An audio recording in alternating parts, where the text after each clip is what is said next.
Hello everyone, welcome to Frightful Whispers. I'm here to guide you into the shadows tonight. I know you're using this video to unwind and drift off to sleep.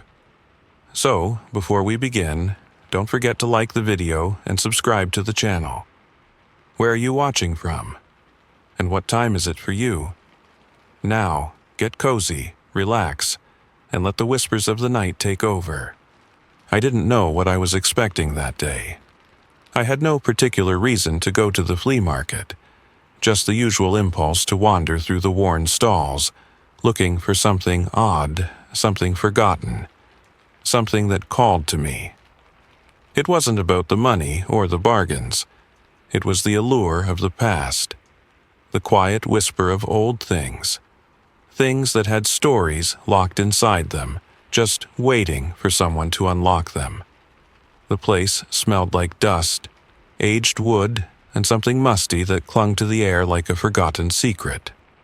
The sun was sinking low, casting long, slanted shadows that stretched across the cracked pavement, and the market was winding down, the crowds thinning. I liked it that way, less noise, more room to breathe. The last bit of light made the colors of the objects shimmer strangely, as if they were alive, shifting just beyond my reach. I wasn't planning on buying anything, but then I saw it. A leather camera bag. It sat alone on a small wooden table, tucked away under a pile of old books and faded postcards. It wasn't like the others. There was something about it that caught my eye, something that made me stop in my tracks. Its leather was weathered, scratched, and worn from years of use. You could tell it had a story to tell. It was the kind of thing you didn't find in a place like this, not buried under a heap of junk. I walked up to the table slowly, my heart picking up its pace for some strange reason. I hadn't felt that kind of pull in a long time, like the camera bag was waiting for me to notice it. The old man behind the stall looked up at me from under a faded hat, his eyes clouded, as though they'd seen too much of the world, and not enough of the good parts. His face was lined with wrinkles, and his voice was low, gravelly, like he hadn't spoken in years. "Ah, you've got an eye for it," he rasped, handing me the camera with an unsettling urgency. "This here's a special one, son, but you be careful with it." I raised an eyebrow, feeling a strange unease. "Special how?"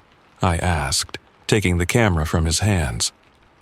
"It's not the camera you should be worried about," he replied, his voice dropping to a near whisper, like he didn't want anyone else to overhear. "It's the film, the negatives. They show more than you think, more than you should see." I felt the hairs on the back of my neck prickle. There was something in his eyes, a deep, knowing fear. "What do you mean?" I asked, trying to brush it off, trying to laugh. But my voice was thinner than I'd expected. The old man's eyes flicked to the side, darting nervously, as if checking to see if anyone was listening. He leaned in closer, his breath smelling of stale cigarettes and old wood. "Burn the negatives," he whispered, his eyes darkening, "before it's too late." I couldn't help but laugh. It was too strange, too absurd. What was he talking about? A cursed camera? A camera that could show something more than just pictures? I had to admit, his warning intrigued me, but at the same time, it felt like just another odd superstition. People like him often held on to those, didn't they?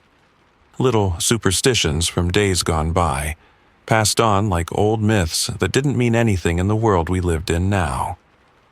"Yeah, okay," I said, forcing a grin.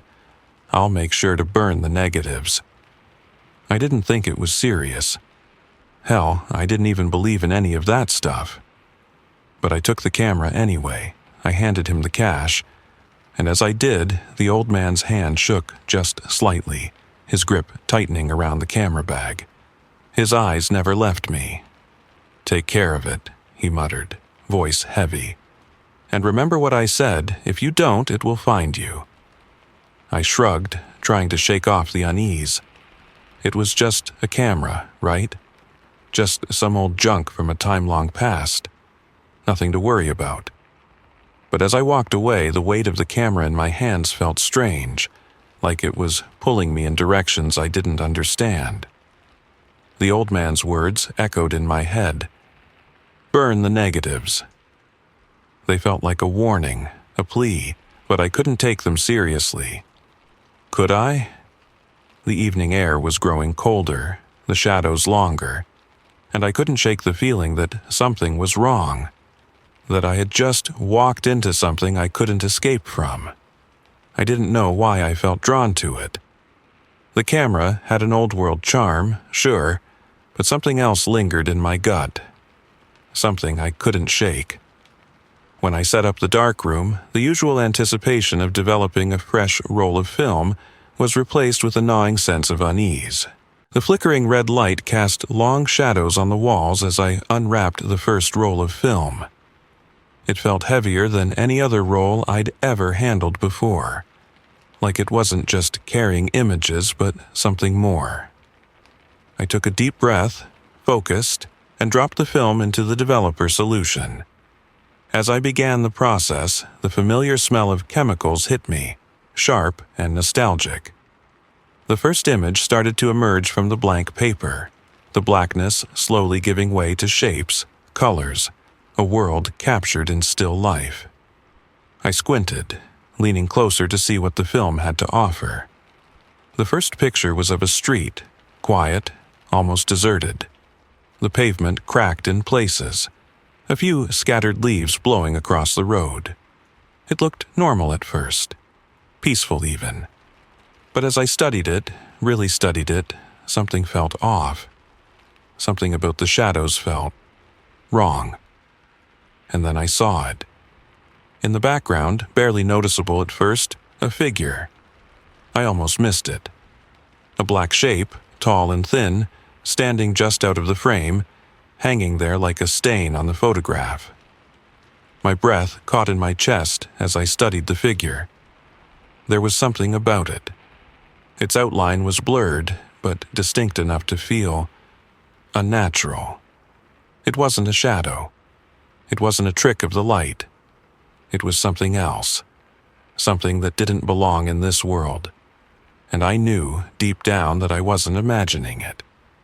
I couldn't take my eyes off it. My hands, still dripping with the developer fluid, trembled slightly as I reached for the next photo. I tried to laugh it off. Maybe it's nothing. Just an old camera. Maybe the film's degraded. But even as I said the words in my head, a cold, crawling dread filled the pit of my stomach. I moved on, forcing my hands to work. The second photo came into focus. A park this time. A bench surrounded by trees. The sky heavy with thick clouds. Nothing special. Yet, there it was again, that same figure, but this time, it was closer. I blinked. The figure was no longer lingering at the far edge of the frame. No. It had moved, just a little, but enough to send a cold shiver through me. The limbs were unnaturally long, the outline sharper, more defined. It stood just outside the park bench, almost as if it was about to step into the frame. The image was so clear now, its presence undeniable. I stared at the photograph, my breath shallow. This can't be real, but it was.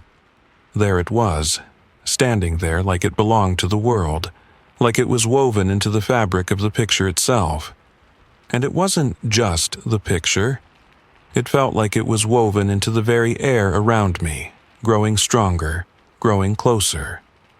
I moved quickly to the next photo, trying to shake off the unease building inside me. Just a mistake, a trick of the light. It's nothing. But deep down, I could feel the truth settling into my bones. The figure wasn't a trick. It was something real, something tangible. And it was following me. With each new image, the figure grew closer, the way it loomed in the background, slowly creeping in, its form taking shape like it was feeding on the very darkness surrounding it. Its limbs stretched further, bending at unnatural angles, like it was reaching through the photo, trying to push itself out of the frame and into the world. My heart pounded in my chest. I could feel the room closing in on me, the shadows growing darker. Every photo was like a moment frozen in time, and yet each one felt alive, as though they were all part of something that had already started. The air around me felt thick, suffocating. I was no longer just developing film. I was pulling a nightmare into existence, one frame at a time. I tried to steady my hands, tried to convince myself it was just old film, just a coincidence. The camera's just broken. But no, the figure was getting closer with every shot. It was following me. By the time I reached the last photo, my palms were slick with sweat. The figure had moved closer than ever before. It wasn't even in the background anymore. No, this time it was right there, standing just behind someone in the photograph, its twisted, elongated limbs stretching toward the subject. I felt the blood drain from my face. My heart raced in panic. What was happening? How was this possible? I rushed to the mirror, my breath ragged, almost choking on the heavy air. There was no explanation for this. I stared at my reflection, trying to calm myself, telling myself it was just the stress, the chemicals, that I was overthinking everything. But then, as I turned back to the photos on the counter, the reflection in the mirror seemed to change. It wasn't quite right. The figure was no longer just in the photos. It was behind me. I whipped around, my pulse pounding in my throat. The room was empty, silent, still. But the photographs, they weren't just photographs anymore, they were something more. They were telling a story that was unfolding right in front of me. And I was the subject. The figure had been with me all along. And now, it was waiting. The moment I left my apartment that evening, I knew something wasn't right. It wasn't just the fear clawing at my insides from what I'd seen in the photos. The figure, lurking in the background, growing closer with every shot. It was more than that. It was a feeling I couldn't shake. Something was coming for me, and I had to know what it was before it was too late. I found myself back at the flea market where I'd bought the camera, though I wasn't sure why. It was as though I was being pulled there, unable to stop myself, like the place held some answer I desperately needed. I could still feel the weight of the old camera in my bag, its ominous presence clinging to me like a shadow, as though it were already a part of me. I wasn't sure what I was expecting when I arrived, but I certainly didn't expect the empty, eerie silence that greeted me. The stall where I had bought the camera, the one filled with forgotten relics and dusty treasures, was gone. Just like that. One moment it had been there, and the next it had disappeared as if swallowed by the very earth itself. The space was now bare, empty. The tarp that had once covered the stall flapped weakly in the breeze, abandoned like everything else. My heart skipped a beat. The old man, he was gone too. No sign of him, nothing left but the fading memory of his words. I was alone. A strange, unsettled feeling crawled up my spine. Had I missed him? Had he left already, or had something happened to him? The more I thought about it, the more I couldn't ignore the gnawing sensation in my gut. There was something wrong, something deeper going on here. I had to find out. I walked through the market, my footsteps echoing in the empty space. I wandered to the back, through narrow alleys and dim corners where few ventured. The sky had grown darker, the wind had picked up, carrying with it a chill that made the hairs on the back of my neck stand on end. I hated it. I hated the way the place felt now, the way the shadows seemed to stretch longer than they should. It was as though the very air had thickened around me. That's when I saw it. Tucked away in the far corner, Barely visible beneath a pile of discarded trinkets was a small, weathered notebook. It looked almost out of place among the other forgotten objects. My hands trembled as I reached for it. There was something magnetic about it, like it was calling to me, demanding to be opened. I opened the cover with a creak, my heart pounding in my chest. The pages inside were yellowed with age, the ink faded but still legible. The handwriting was hurried, messy, a reflection of the chaos and desperation I could feel radiating from the words. I couldn't tear my eyes away as I read. I tried to destroy it. I couldn't. It follows you. The camera. It's not just a camera, it's a trap. The film. It shows more than you realize. It shows what's lurking, what's hidden, what's waiting. First, I saw it in the photos. A shape, a shadow, far away. But with every roll, it came closer, closer, its limbs stretching, its outline more distinct. It's not just a picture. It becomes part of you. It becomes real. And when it's too close, there's no escape. My breath caught in my throat. I couldn't stop reading, even though a part of me wanted to.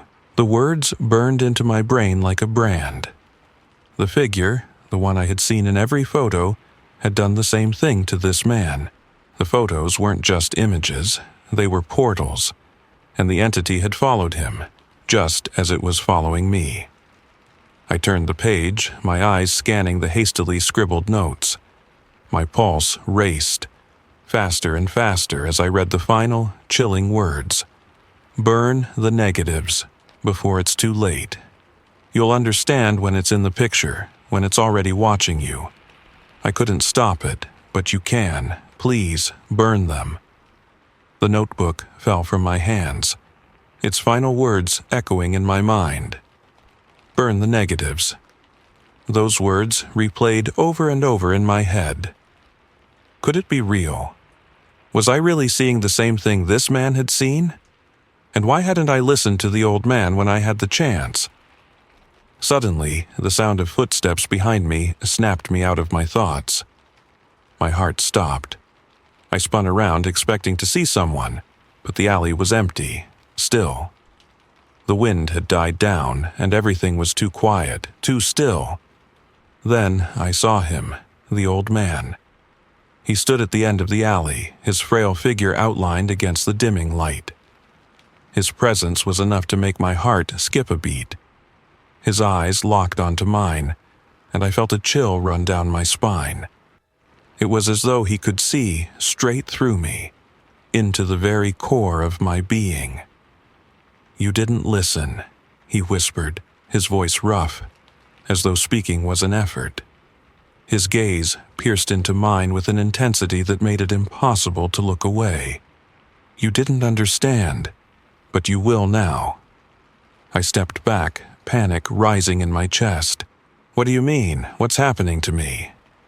He took a slow, deliberate step forward, and with each movement the world around me seemed to grow colder, more oppressive. The shadows deepened. "You've already seen it. It's already inside you. The camera, it chose you. The entity, it was waiting. And now, it's coming for you." I felt the breath leave my chest as if I were sinking underwater. It knew. It knew that the camera had already marked me. The photos, the figure, creeping closer with each frame, its twisted limbs reaching for me, for my world, hadn't been a mistake. They were a warning. "Burn the negatives," the old man whispered again, his voice growing weaker, more desperate. "Before it's too late." My pulse was thundering in my ears. Too late. I couldn't breathe. I wanted to scream, to run, to do anything but stand there, frozen by the reality of his words. But I couldn't. It was too late. And before I could react, before I could move, the old man turned, disappearing into the darkness, as if he were never there at all. I stood there alone in the alley, the notebook in my hand, the weight of his words sinking into my bones. It was too late. The curse had already claimed me, and I was terrified that I couldn't escape it. I knew, deep down, that I couldn't stop, that I had already crossed a point of no return. The camera, old, worn, yet strangely compelling, had chosen me. And now, it seemed, I was powerless against it. Every time I looked at it, every time I touched it, I felt its pull, its heavy, suffocating grip tightening around me. I didn't want to develop any more film. I didn't want to see what came next, but somehow I was already back in my dark room, preparing the chemicals. The room felt colder than usual, and the shadows seemed to stretch unnaturally long. I didn't dare to glance at the clock. Time didn't matter now. I was already locked in this cycle, caught between the photographs, unable to break free. I had to know what the next roll held. I had to see it through, even though my mind screamed at me to stop. The air in the dark room thickened as I started the process. The familiar smell of the developer, the gentle hiss of the film soaking in the chemicals. It was all too normal, too familiar. But something about it now felt wrong. My hands trembled as I wound the film, almost as if my body had learned to fear what was coming next. But I couldn't stop. I didn't have the strength to turn back. The first image appeared slowly, taking shape in the dim red light. My heart hammered in my chest. The photo showed an empty street, quiet, peaceful, nothing out of place. I breathed a sigh of relief. It's just another street, just an ordinary photo. But then I looked closer. There, in the background, standing just beyond the reach of the street lamp's glow, was the figure, the one from the other photos. It was barely visible, a dark shape lurking in the distance, its form blurry but unmistakable. And yet, somehow, the longer I stared at it, the more defined it became. No, no, no, this can't be happening again. My stomach twisted into knots as the figure took shape. It had moved closer. Its limbs were longer now, its outline clearer, more tangible. I could feel its presence, feel its cold, oppressive energy radiating off the photo. The fear in my chest grew heavier, pressing down on me, suffocating me. I forced myself to flip to the next photo, the park scene. It looked so ordinary at first. Trees with leaves scattered across the ground. The bench sitting beneath a twisted oak. But again, it wasn't the scene that caught my attention. It was the figure. This time, it wasn't just a silhouette in the background. No. This time, it was standing just behind the bench, its body bending at an unnatural angle, stretching toward the frame like it was reaching for the person who had sat there. It was closer, much closer. A cold sweat broke out on my skin as I looked back at the photo, my mind racing. How could this be happening? There was no logical explanation for it. The figure wasn't supposed to be real. It couldn't be. But there it was, creeping closer with every photo. It felt like it was feeding off my fear, like the more terrified I became, the more it moved, the more it grew. I couldn't breathe. I couldn't think straight. The air around me was growing thicker, suffocating. I couldn't stop myself from flipping to the next photo, the final image. My heart stopped. I didn't want to look. I didn't want to see what came next, but I had no choice. The photograph was of a hallway, the kind of long, dark hallway you'd find in a forgotten house. Dimly lit, walls lined with peeling wallpaper. But in this photo, there was someone standing at the far end, just beyond the frame of the door. They were shrouded in shadow, but I could feel them. I could sense them. And then I saw it. It was behind me. I staggered back, my breath catching in my throat. My heart pounded like it was trying to break out of my chest. The figure was standing right there, just behind the door frame, so close I could almost feel its breath on the back of my neck. It wasn't just in the photo. It was in the room. It was with me. I turned around, my pulse racing, and my eyes shot to the darkroom mirror. I had to see if it was truly there, if the figure had crossed over into my world. But the room was empty, still. The figure, it wasn't standing there. But the photo didn't lie. I turned back to the developing tank, my eyes frozen on the image, the figure now just inches away from the camera. It's coming. The thought clawed at me, sinking deep into my chest. The photos weren't just capturing moments anymore, they were pulling me into it. The figure was closing in with every shot, crossing over from the negative space into mine, inch by inch, photo by photo. I rushed to the camera, desperate to make sense of it. The lens stared back at me and I felt a chill go through me. The camera. It wasn't just a tool, it wasn't just capturing images. It was allowing whatever was in those photos to exist in my world. Every click of the shutter was another step closer to something terrible. Something I couldn't escape. It was as if the camera had become a portal, and the figure wasn't just inside the frame anymore. It was in the room with me, watching me, waiting. I had to get rid of the photos. I had to destroy them, burn them, erase every trace of what I had seen. But as I looked at the photo in front of me, the final one, the one with the figure so close, its fingers just brushing the edge of the frame, I realized it was too late. The camera's power had already begun. It had already reached out, and there was no way to stop it now. I knew something was terribly wrong the moment I laid the last roll of film into the developing tank. The room felt colder, the shadows deeper than before, as though the very walls were pressing in on me. The camera sat on the counter, staring back at me like a cold, malevolent thing. The weight of it in my hands felt too real, too heavy. I wanted to run, to turn off the lights, to walk away from this nightmare. But I couldn't. I had already come too far. The figure in the photos, the warnings, the feeling that something was coming for me. It had all led to this moment.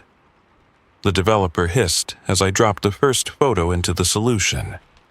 The film slowly began to emerge from the chemicals, a blurry shape at first. I couldn't breathe as I watched the image slowly take form. Please, please, let this be normal.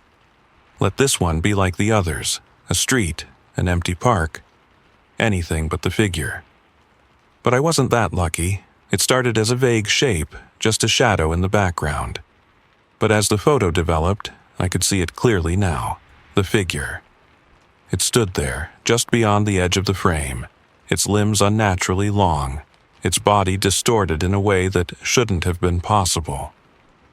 My heart skipped a beat. It's here again. My fingers trembled as I set the photo down. It was worse this time, clearer, closer. I could feel its presence even though I knew it was still just an image. But the figure wasn't just in the background anymore. It was like it was with me, like it was watching me. I glanced at the next photo, my stomach twisting in knots. The next image came to life in the developer, and it was worse. This time, the figure was closer. Its body stretched toward the foreground, its form more solid now, its limbs long and twisted in ways that made my stomach churn. It wasn't just behind someone in the shot anymore, it was almost in the frame. Its outstretched arms seemed to be reaching for me. How is this happening? I reached for the next photo with shaky hands, and when it developed, I knew it wasn't just the figure in the background anymore. It was in the room with me. It wasn't a trick of the light. I could feel it creeping toward me from the photo. Its shadow was stretching further, inching into my world, its cold, suffocating presence starting to seep into the very air around me. The room felt colder. The shadows in the corners of the dark room seemed to shift, stretching in time with the figure's movement. I couldn't breathe. My head spun, and for a brief moment I thought I might faint, but I had to finish. I had to see it through. If I didn't understand what was happening, I would be trapped in this nightmare forever. The final photo. I almost didn't want to look. I wanted to throw the roll into the fire, burn it all before I saw what was coming. But I couldn't. My hands were already lifting the next frame, pulling it from the solution. I set it down on the counter, my heart in my throat, and waited. And there it was. The figure. But this time, it wasn't just in the frame. This time, the figure wasn't merely in the background, a shadow in the distance. It was standing right behind me. My breath caught in my throat as I looked at the photo. I wasn't imagining it. The figure was standing behind the person in the frame. But it wasn't them it was reaching for. It was me. I could feel its presence pressing into my skin, its form standing right there in the photo, inches away from me. Its face, twisted and shadowed, was staring right at the lens, staring at me. I staggered back, my mind spinning. I could feel my heart pounding in my chest, and the cold sweat on my palms made the photo slip from my hand. I stumbled to the mirror, my body on autopilot, my feet carrying me to it without a single conscious thought. I had to see. Is it here? Is it standing right behind me in the mirror? I looked into the darkroom mirror, my breath shallow, my pulse quickening. But the reflection didn't look right. My body was there, but the reflection was wrong. There was no me in the glass. The mirror was empty. I stumbled back, my breath catching in my throat. What the hell? I couldn't see myself. There was nothing but the empty dark room behind me. My mind raced. The photo, the last photo, had shown me standing in front of the mirror, but here I was, missing. I turned around, the room was still empty, the camera on the counter, the developing tank, all of it was the same. But I wasn't there. I took a step back, dizzy, panicking, unable to process what I was seeing. Was I dreaming? Had I lost my mind? I looked again, but it was the same, no reflection. Just emptiness staring back at me from the mirror. That's when I saw it. In the corner of the mirror, just behind me, was the figure. It wasn't in the photo anymore. It wasn't a shadow or a trick of the light. It was in the room with me. In the mirror, standing just behind where I should have been. But there was no me. Only the figure. Its long, twisted limbs stretched into the space where I was supposed to be. I froze. My hands clenched the edges of the counter, my legs weak beneath me. The camera sat on the table, untouched, but I could feel its eyes on me. I could feel its presence growing stronger by the second. The figure was getting closer, closer to me. But how? How was it in the mirror, in the photos, in the very air around me? It wasn't just a ghost, it wasn't just a photo, it was real. I wanted to scream, to run, to break the camera into 1,000 pieces, but deep down I knew it was too late. The photos had captured me. The camera had captured my soul, and now the figure had crossed from the images into this world. I couldn't escape it. No matter what I did, it was here, and I wasn't sure if I was even real anymore. I don't know when it happened, but it didn't matter anymore. The moment I touched the camera again, I knew I was already too far gone. There was no escape, no turning back. The camera had claimed me, slowly, surely, like a predator waiting for its prey to falter. And I had faltered. I had walked straight into its trap.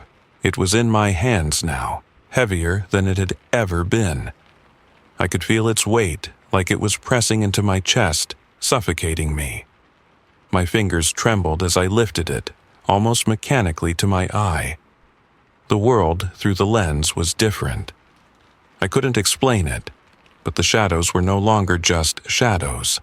They were alive, moving, curling toward me like serpents, waiting to strike. The room felt too small, too close, like the very walls were closing in around me. I could feel the figure before I even saw it. I knew it was coming. I knew. The photos, the figures from each roll, they weren't just images anymore. They were portals, opening wider with every photograph, letting whatever was lurking behind them inch closer to me. And now it was here. I lifted the camera, trembling, and peered through the lens. The world around me seemed to distort, like I was staring into a dark abyss. The light from the red bulb flickered, and the shadows stretched, bending unnaturally, like they were alive. And there it was. The figure. At first, it was just a blur in the corner of the frame, but as I focused, it became clear. The shape, the long, thin limbs bending at impossible angles. It was there, in the background, standing just behind the person in the photo. But it wasn't just in the photo. No, it was in the room. I could feel it now, pulling at the very fabric of the space around me. My breath hitched in my throat. It was coming closer. With every frame, it got closer. I couldn't tear my eyes away. I shouldn't have been looking, but I couldn't stop. The figure wasn't in the corner anymore. It wasn't lingering in the background. It was there, in the room with me. I could feel its cold presence, its twisted limbs stretching towards me, its face shifting in the shadows. It was reaching for me. My hands shook as I lowered the camera. The room was too quiet now, too still. The shadows seemed to have swallowed the room whole, wrapping around me like a suffocating blanket. The figure wasn't just a shadow. It wasn't just a trick of light. It was real. It was in my world now, and it was coming for me.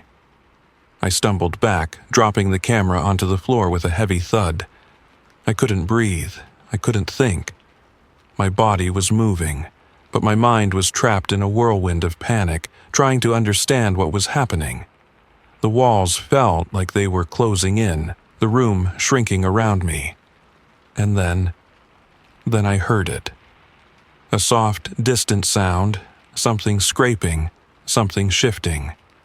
My heart leapt into my throat as I turned toward the door. The handle wouldn't turn. It was stuck.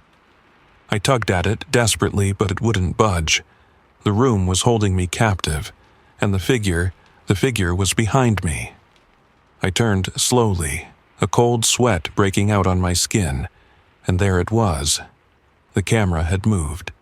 It was no longer on the floor where I had dropped it. No, it was upright, pointing at me, its lens staring straight at me like an eye in the darkness, and the shadows around it. They were moving, twisting, pulling the light in tighter, distorting everything around me. The figure was standing in the doorway. No, it wasn't just standing. It was leaning toward me, its body bending at impossible angles. Its face was hidden, but I could feel it. Its presence was suffocating. The air in the room was thick, so thick I could barely breathe. I reached for the camera, almost against my will, my fingers trembling as I lifted it once more. And then I saw it. The lens, the eye of the camera, wasn't just showing me the room anymore. It was showing me the figure. It was no longer contained within the photo. It had crossed over into the real world, into my world. It was here, in the room with me, and it was reaching out. I screamed, but the sound died in my throat. I was trapped. There was no way out. The figure was standing in front of me now, its twisted hand stretched toward me, its face a hollow mass of darkness, its eyes empty. And then, just as I thought it couldn't get any worse, I realized the truth. The camera. It wasn't just taking pictures. It wasn't just capturing moments. It was capturing souls. It had taken me. It had taken my essence. I was no longer just looking at the photos. I was in them. The camera had trapped me. It had captured me, and now I was part of it. Part of the figure. part of the darkness. I could feel the cold fingers of the figure touching my face now, pulling me closer, dragging me toward it. And I understood. The camera didn't just show the past, it consumed it. It consumed me. I was the next victim. I wasn't even real anymore. And as the figure's hand closed around me, I realized with horrifying clarity there would be no escape. The camera had claimed me, and now I would be part of its endless dark collection. Thank you for venturing into the shadows with me here at Frightful Whispers. Remember, the darkness holds secrets, but also whispers truths to those who dare to listen. If tonight's tale sent shivers down your spine, be sure to like, share, and subscribe. It helps keep the fire of fright alive. Rest easy, but keep one eye open, for the night is never truly still. Until we meet again, stay vigilant, stay curious, and let the whispers guide you.